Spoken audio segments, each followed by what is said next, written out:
देखिए लिखा हुआ है कि by next summer I will have completed my internship and will have return to school. अब इस पार्ट को हमें इंप्रूव करना है, इस पार्ट को हमें इंप्रूव करना है। अब 4 ऑप्शंस आपके लिए दिए गए हैं, कौन सा सही होगा।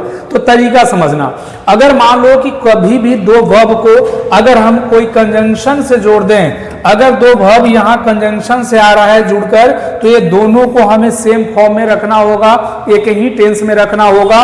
और इसके पहले अगर इसके लिए कोई हेल्पिंग वर्ब आ रहा है, कोई अगर हेल्पिंग वर्ब आ रहा है, कोई ऑक्सिलरी आ रहा है, तो ये दोनों के लिए यूज होगा, ना कि दोनों को अलग अलग देना होगा।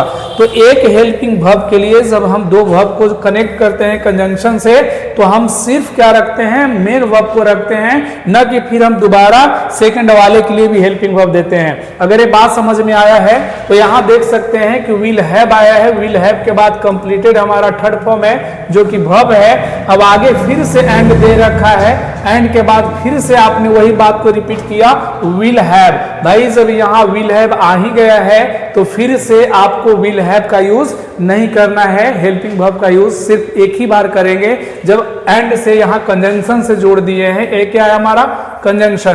तो यहाँ पे क्या होगा, यहाँ पर सेंटेंस का मतलब है कि will have completed and return. समझ में आ गया कि नहीं आ गया। तो यहाँ पे रिटर्न वाला ऑप्शन देखिएगा, तो यहाँ हमारा रिटर्न टू स्कूल है, मतलब आंसर जो होगा हमारा डी नंबर होगा। समझ में आया। चलिए ऐसे ही मजेदार क्वेश्चन के लिए आप जुड़े करियर मेंटर से।